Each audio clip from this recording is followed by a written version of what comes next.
Solo llama al abogado Andrés Mejer. Welcome to the English version of our show, Para Ser Legal, to be Legal. Today we have world-famous attorney Brian Winters, who, with full disclosure, he does all our divorces, all our domestic violence. So we know and love and trust Brian. And we invited him on to come to the show to really talk about, well, what's changed in COVID-19 time? You know, how do you get divorced? What about domestic violence? What happens now if I'm living with somebody I can't stand and I can't walk out of the house and we're all stuck together? So thank you for joining us, Brian. Thank you. Thank you for having me. Can you tell us a little bit about you, how you came to be, family divorce extraordinary attorney? Well, first, let me introduce myself. I'm Brian Winters.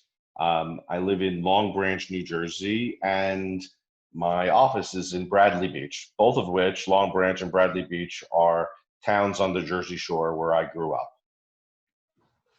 How I became a family law attorney, I guess it's a short story. I think when I went to law school, I always wanted to be a Wall Street attorney, a businessman. But after having practiced business law and commercial fighting in court, it was just not for me. And I found it much more rewarding to come and practice with my family at our family law firm in Bradley Beach. And how did you settle on family law? How did you choose to become a divorce attorney? Well, I think it really chose me. I was started with a big law firm, and the family law was assigned to me almost as a punishment. But I really came to like it. It's a way to really help people. Today, we're going to be talking about what to do in what circumstances. So I found it very nice to be able to know the answer or be able to give advice and help families on a day-to-day basis, on a real day-to-day basis, and not just fighting about money. So because most of our, most of my clients, I mean, some of them are U.S. citizens, some of them are green card holders, a lot of them are undocumented. Does their immigration status matter in a divorce context? You know, it really doesn't. When you go to court, what's nice about practicing family law, and particularly with the judges that I appear before, they really treat everybody as a human being first. And they're less concerned about your immigration status or how that plays into things, because it really doesn't play into things. If you're a victim of domestic violence, you're going to get help. If you need to get divorced, you're going to get divorced. You have absolute access to the courts, regardless of immigration status. So my clients who maybe is undocumented and is worried if they go to court, ICE is going to pick them up. Is there any basis for that fear? I've never had that be a problem. I think that the very last thing that these judges want to concern themselves with is federal enforcement of immigration laws. And so one last question on this subject, and then we'll move on, because it just comes up a lot. Someone who's, one of my clients is fighting for custody of their child. Does the fact that one is legalized in some fashion and another one is not, is that ever a factor in who gets custody? No, absolutely not. It's the best interest of the child. Maybe there would be an exception if someone were about to be deported on a next day basis, but that would be the only exception to the more general rule, which would be that the welfare of the child takes paramount importance and immigration status matters little. So since we are in the time of COVID-19, of the pandemic, how has what you do changed today versus what it was just 2 months ago? People have asked whether the courts are closed. And the answer is that they are closed for the most part, meaning you can't come to the court. You can't drive to the court and go inside for the most part, but they're open to the court. I mean, the court is open in the sense that we continue to transact business. People continue to resolve their custody disputes. They continue to be protected with respect to domestic violence and the like. Mostly by way of video conferencing like we're doing right now. So I can still get divorced. I'm sorry, go ahead. What I was going to say is that there has been a little bit of a silver lining.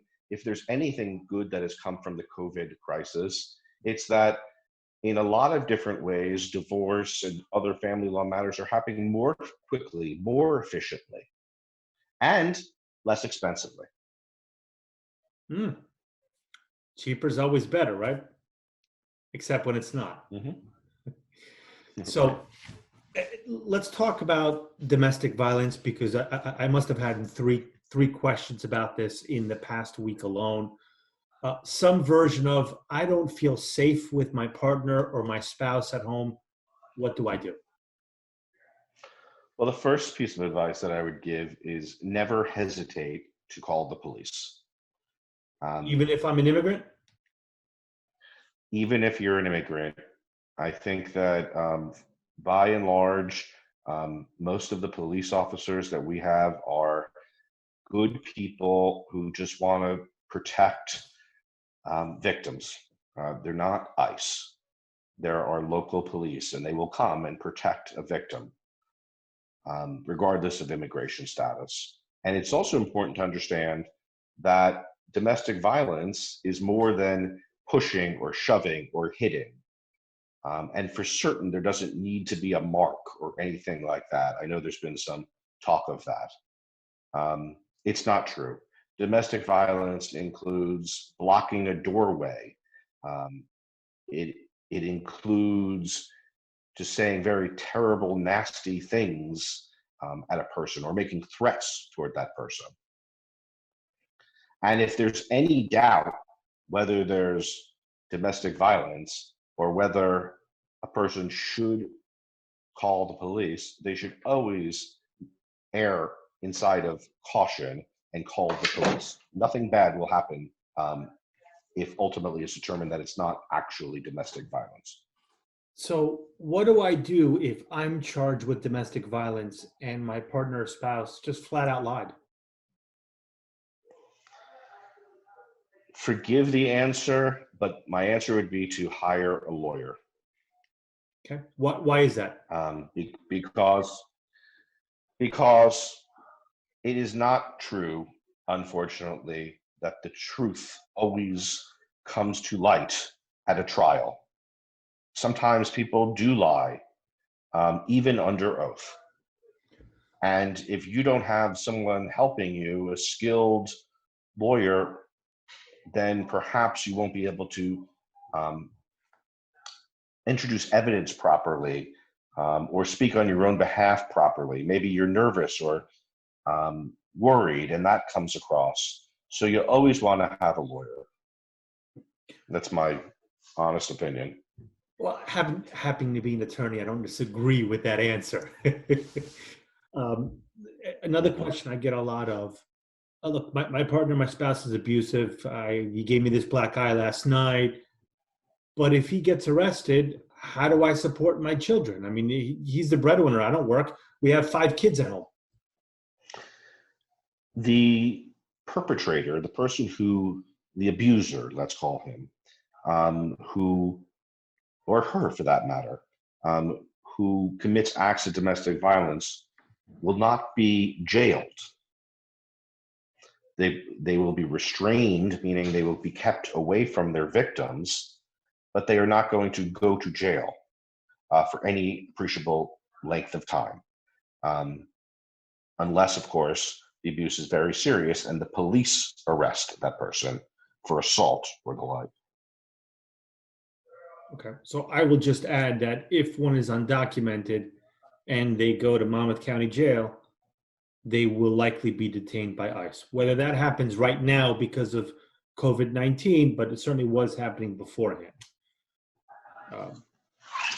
Now, let's talk about child support or alimony for a while, if you don't mind. Okay. What happens if my partner or spouse, he gets paid cash?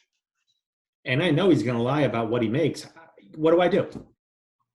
Other than hire Brian Winters. If I hire Brian Winters or an attorney to help me with this, what is the attorney going to do? I'll teach you a trick. What you should do is keep your receipts and your proof of what you actually spend.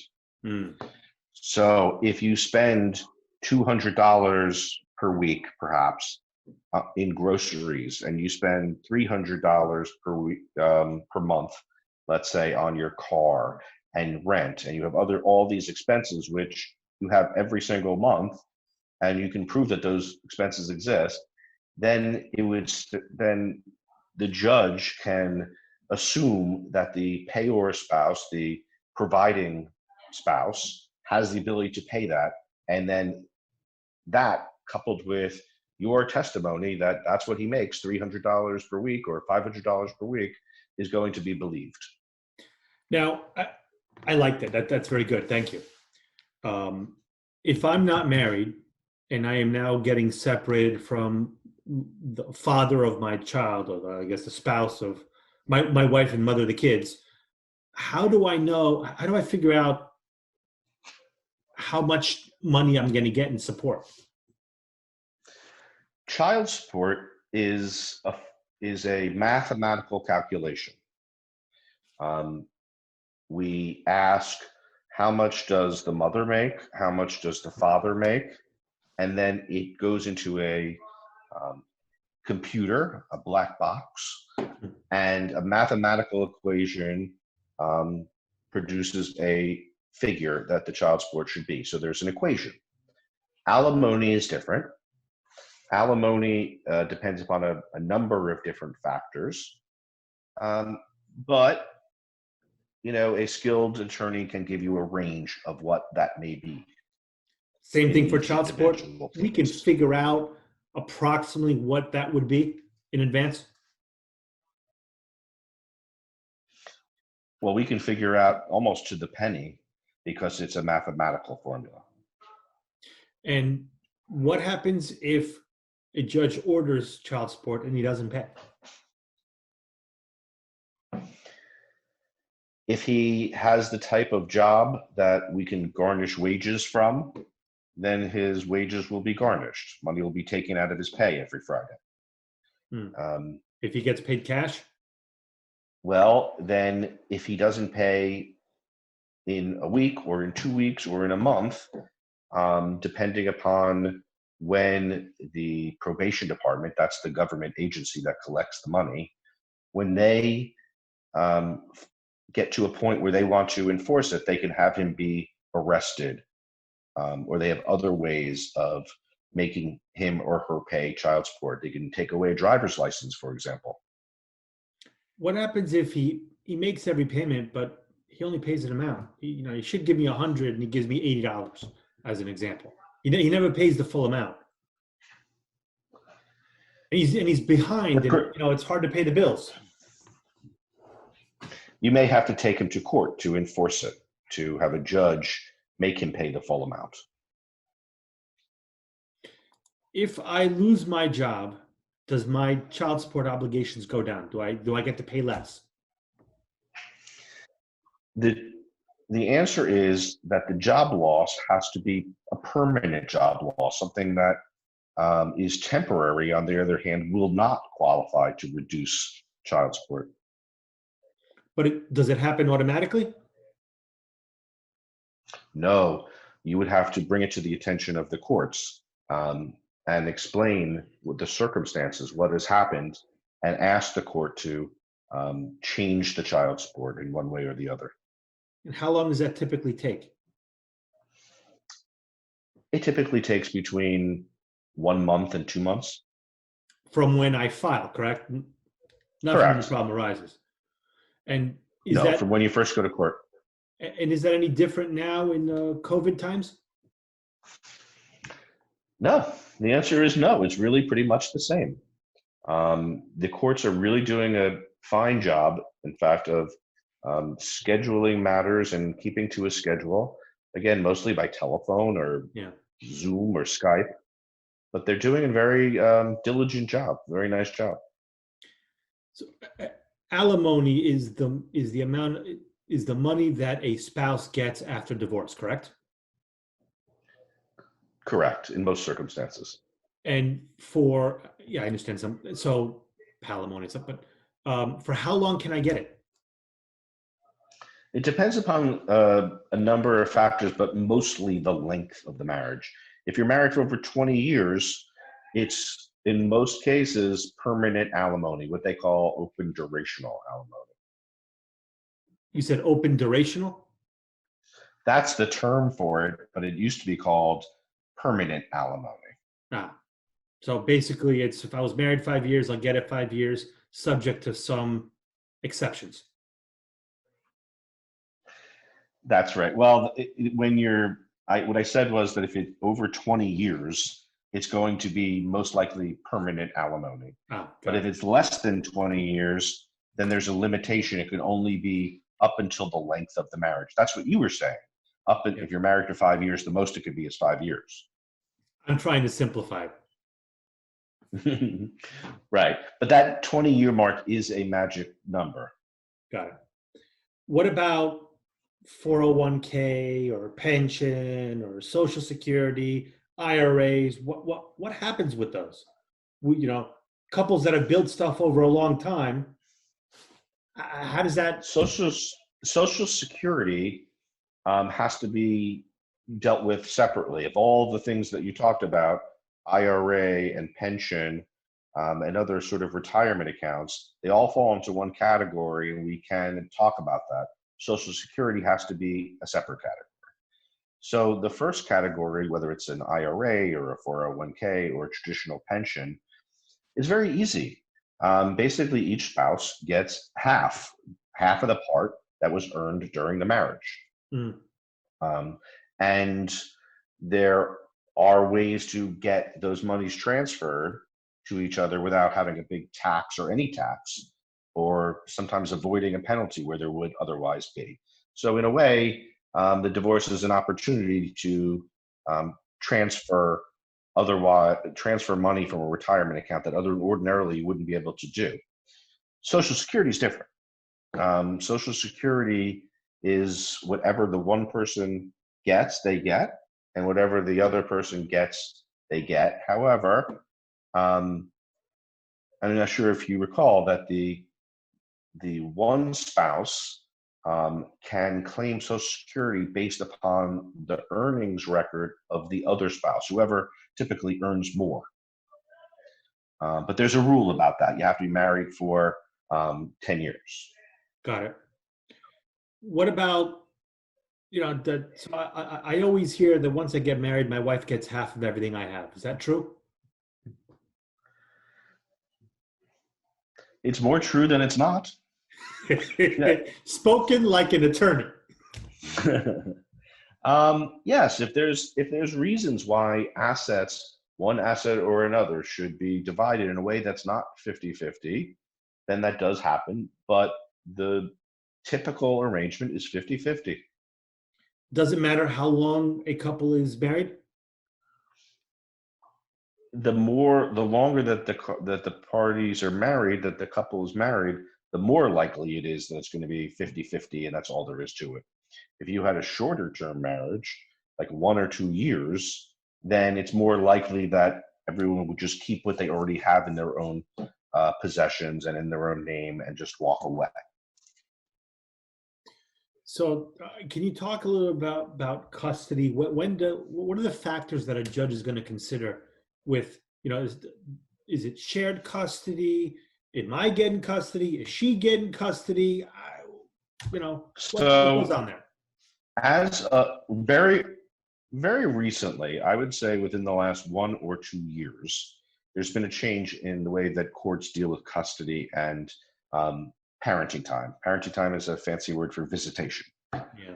Um, over the last, I want to say 1 or 2 years, the courts start with the proposition that it's going to be 50-50.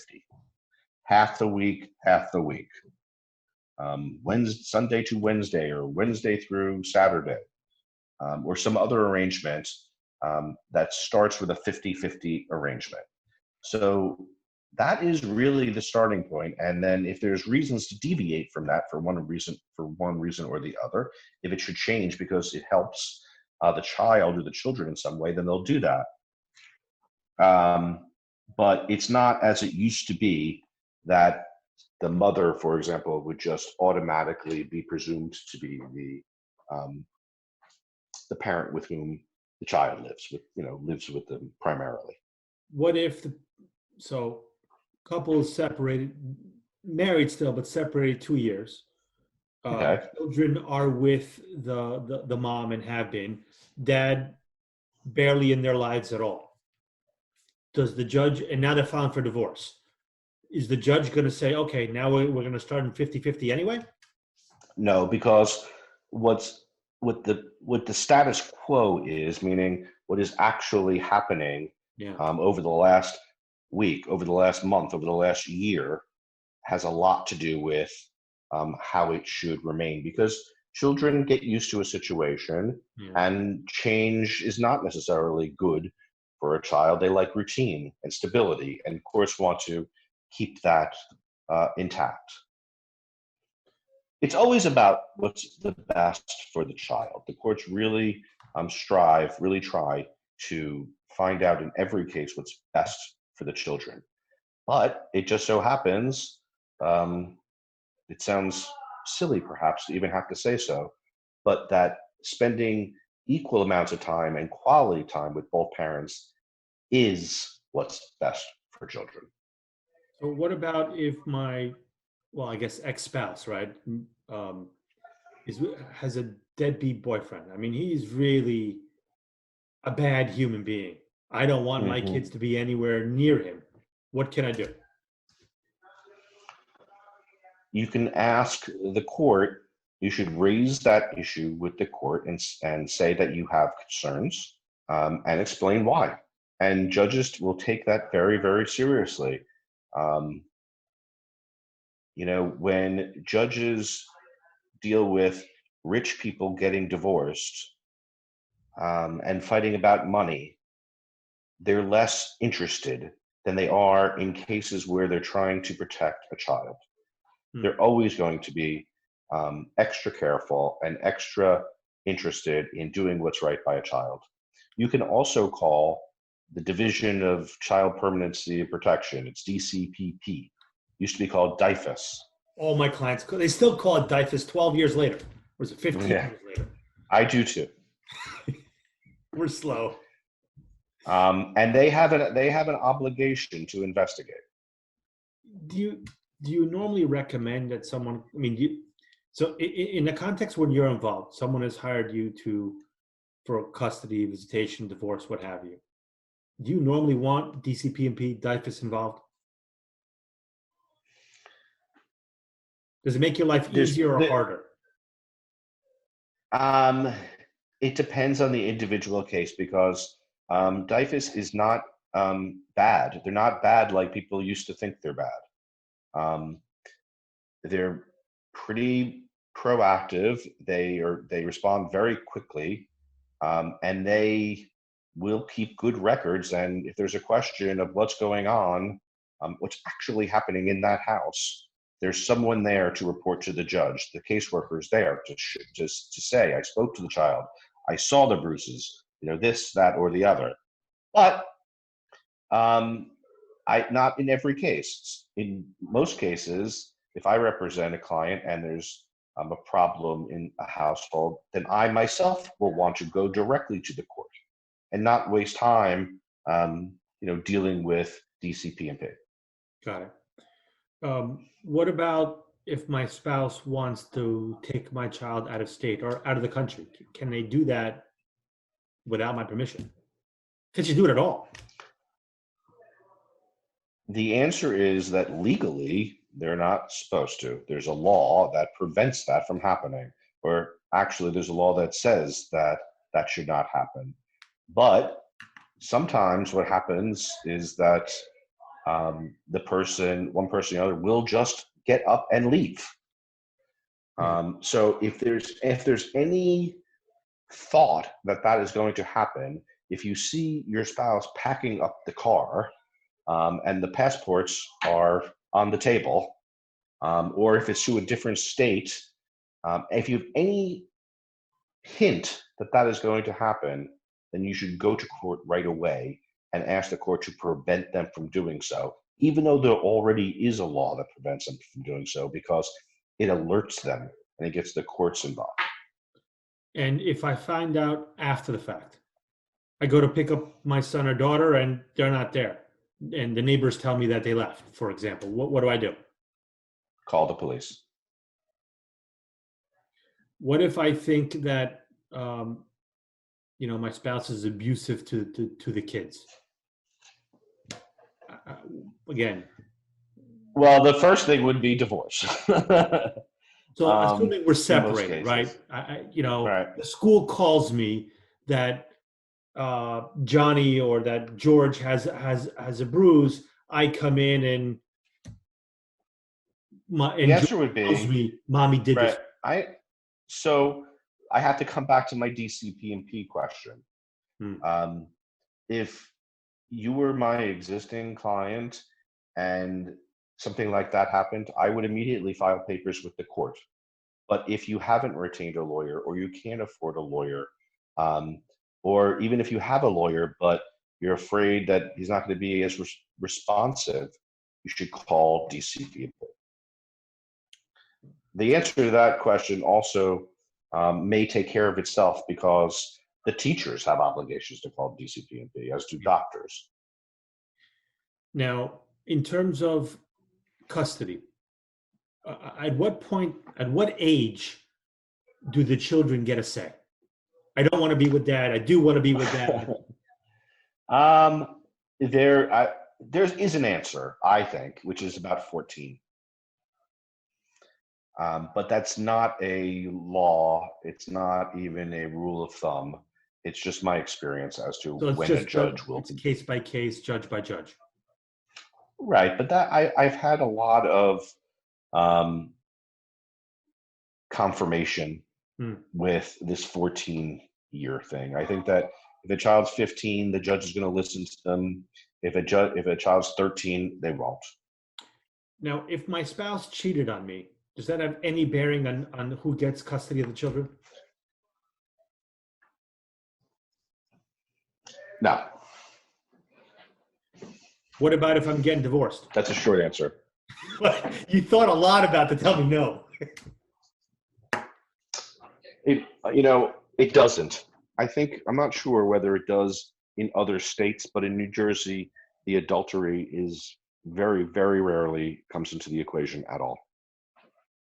What about if we're getting divorced? Well, again, it's New Jersey has what's called irreconcilable differences. Yep. And so it really just does not matter who cheated on who. Okay. So the fact that someone did cheat, it doesn't make any difference whatsoever. Nope. Okay. Now, if I've been a stay-at-home parent and now I'm getting divorced, am I going to have to go to work? That would be up to you.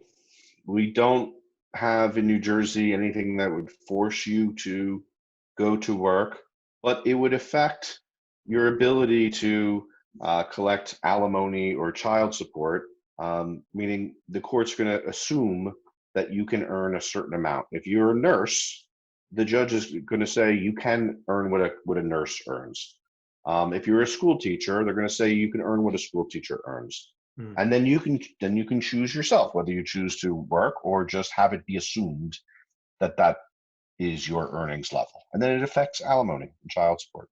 So my income would be counted in terms of alimony, in terms of child support. Correct. What about, so who gets to decide what school my kids go to, or what religion what church they go to. The school I asked is only where the you. child lives primarily. That's an easy one. Religion, I will tell you my experience is that most judges will say that the children practice the religion of the parent when they are with that parent, and they practice the religion of the other parent when they are with that other parent. That they should have two influences. And then ultimately the children adapt. How long does a divorce take? Typically between 3 and 5 months. From beginning to end? Yes, from beginning to end.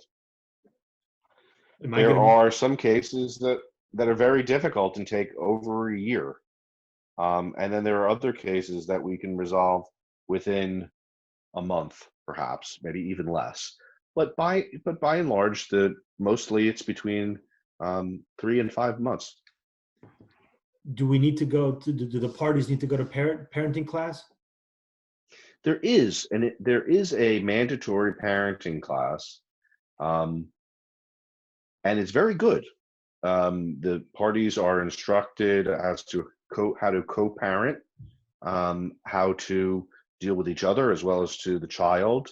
And I have not had one of my clients ever say that the course was not a positive experience. How do they do the course now in COVID-19 times? I don't know. I think you got me there. At least tell you one what, question you couldn't answer. invite me back and I will have that answer. Okay. What if my spouse told me I don't need an attorney? Why don't we work this out ourselves?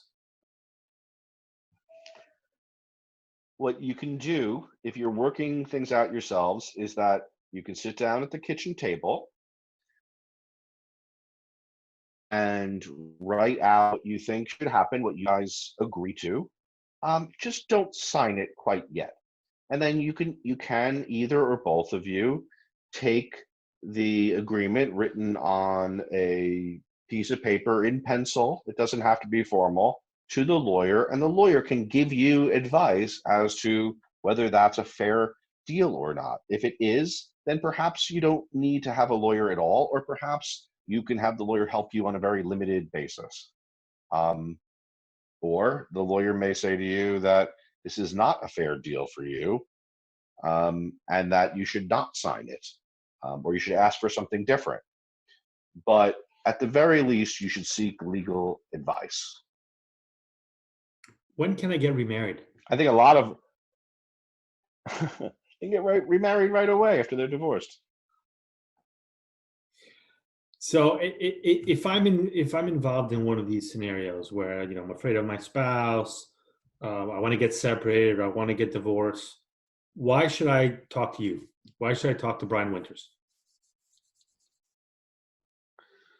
Well, again, knowledge is power.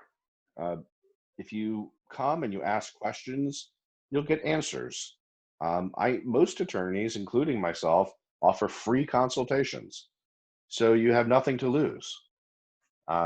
Get advice, make decisions that are informed, that you have knowledge behind you. My way to answer that, it would be, how could it hurt?